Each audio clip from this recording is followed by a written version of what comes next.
Here is the key for quiz number 2. The first question asks about aromaticity. So if we look at this first molecule, we notice that it has 5 carbons in a ring, and it certainly could be planar. These 4 carbons obviously have a p orbital, so what's up with this carbon? It's a cation. Well, remember that cations are sp2 plus p hybridized. So it also has a p orbital. So we have all the criteria except maybe 4n plus 2 pi electrons. So let's see how many pi electrons we have. There are 0 on the cation, and then there are 2 in each of these pi bonds, and that gives us 4 pi electrons, and that means it is anti-aromatic. Basically, this could be our reason.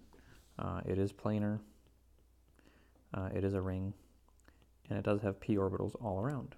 So it satisfies all the criteria except for the Huckel number, which makes it anti-aromatic. Let's look at the other molecule. This molecule appeared in your textbook as one of the in-chapter problems.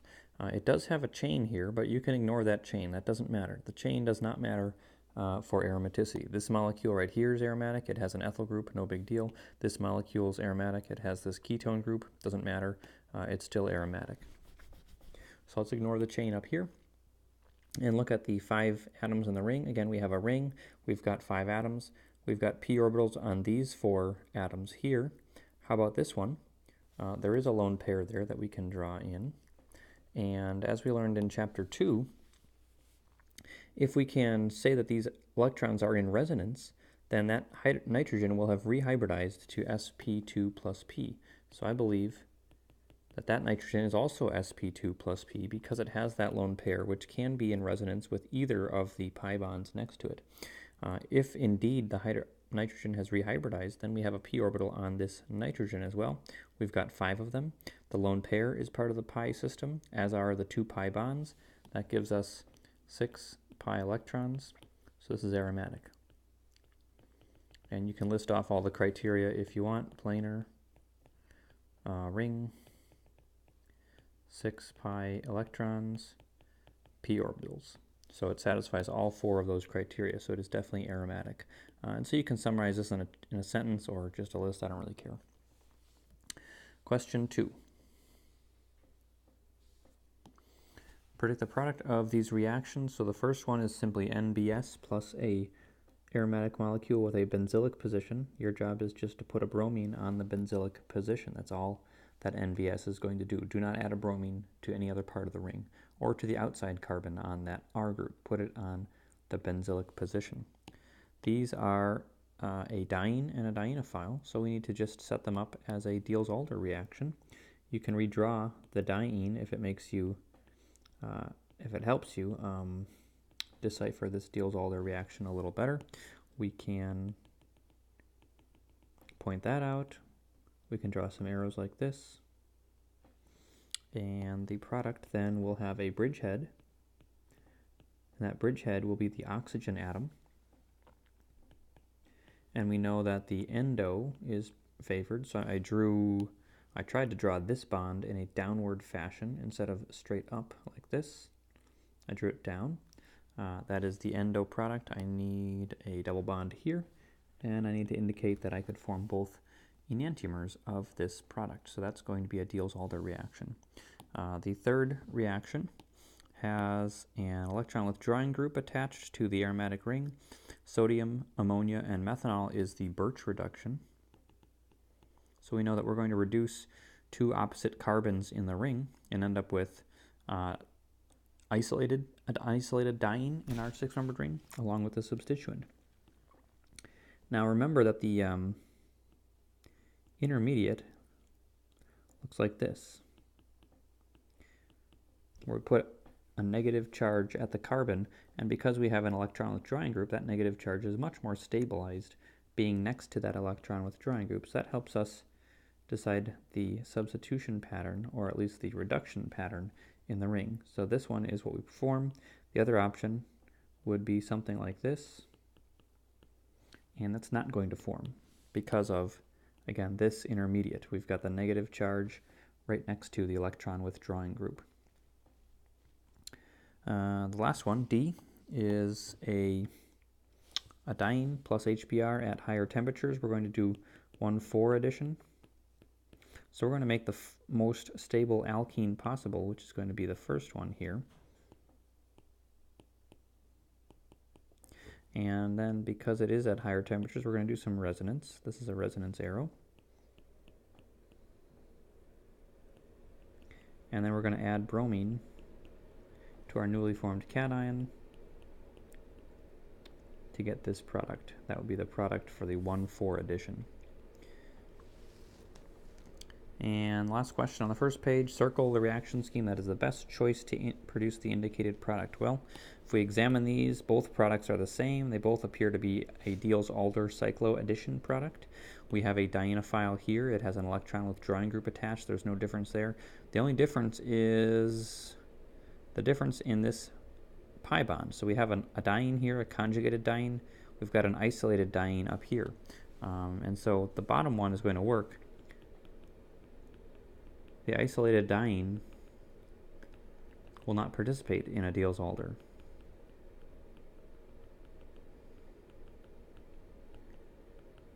And that's because we need to have, let's see, this arrangement. The bottom diene can rotate to form that structure, and that, of course, is well set up for a Diels-Alder reaction. If we draw the top diene here, I'm going to get something that looks like this.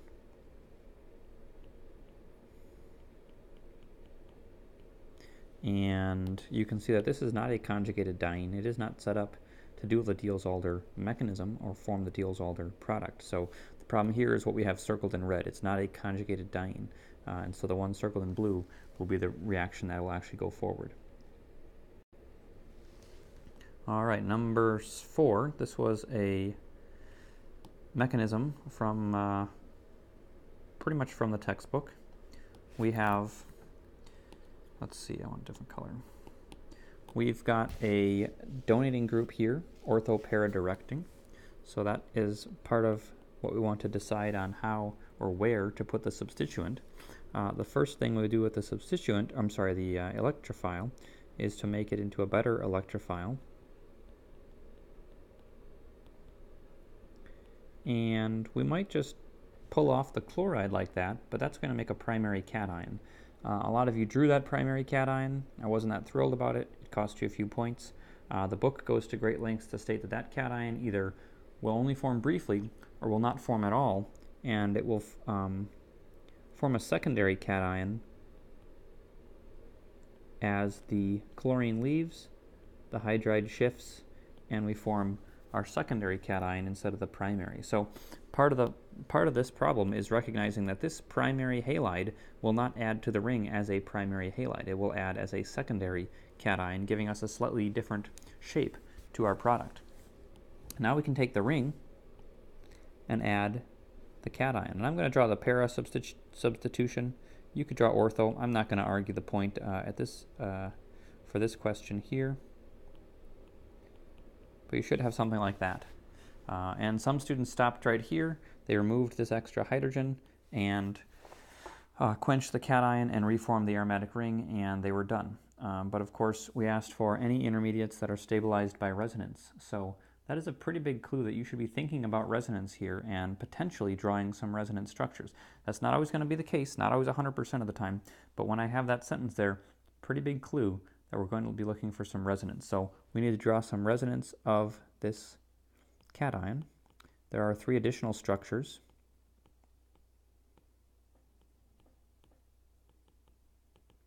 I will draw them for you, and you can follow along. You can draw them from the book as well.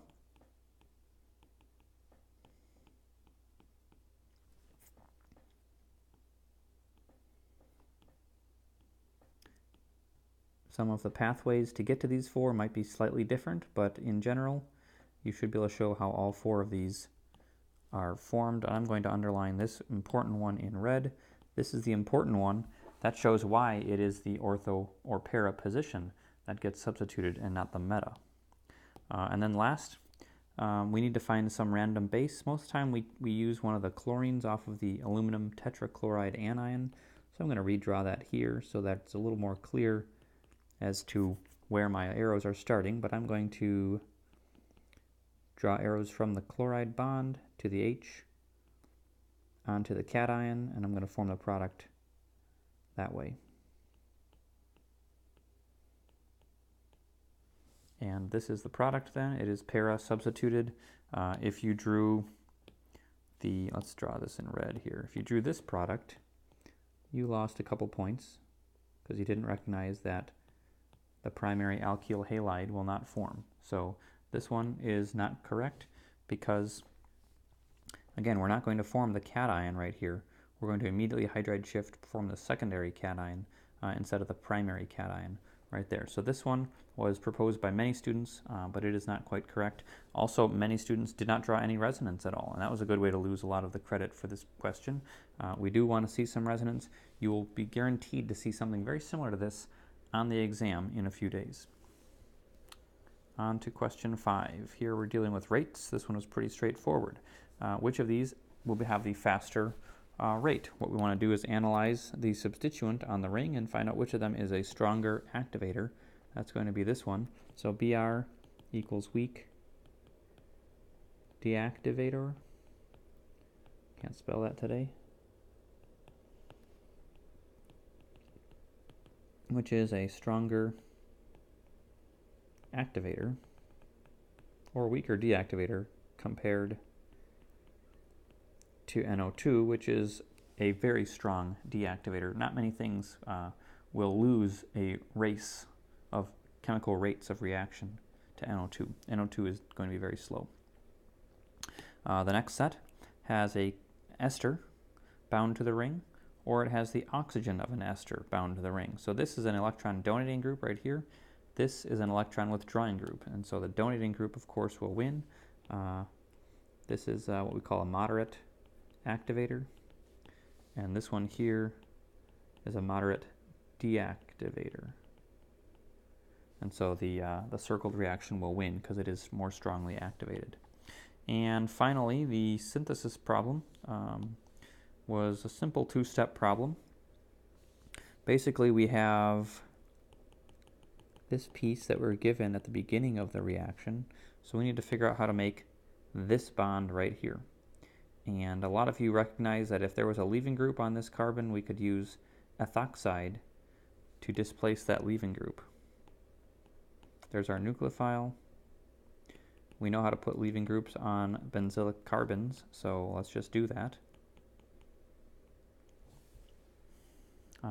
I can probably do another option here. Let's try this. We learned that powerful oxidizing agents can take, make sure I draw this right, they can take the benzylic position and oxidize it all the way to a carboxylic acid. So now we've added some functionality. I can reduce this carboxylic acid using lithium aluminum hydride all the way to the alcohol, and I can substitute the alcohol with PBr3 or HBr if I wanted to get me to my alkyl bromide. Alternatively, some students proposed this option, which I did like, although I liked my blue option better as a first option. But if we put in catalytic H2SO4 and an alcohol, we should be able to do a dehydration, losing water, to make this ether, because we have now, we've got an alcohol here, a primary alcohol, we've got an alcohol in our ethanol that we add, so we could do a dehydration as the red step. So there's a bunch of ways here. Blue obviously is the most efficient and simplest route.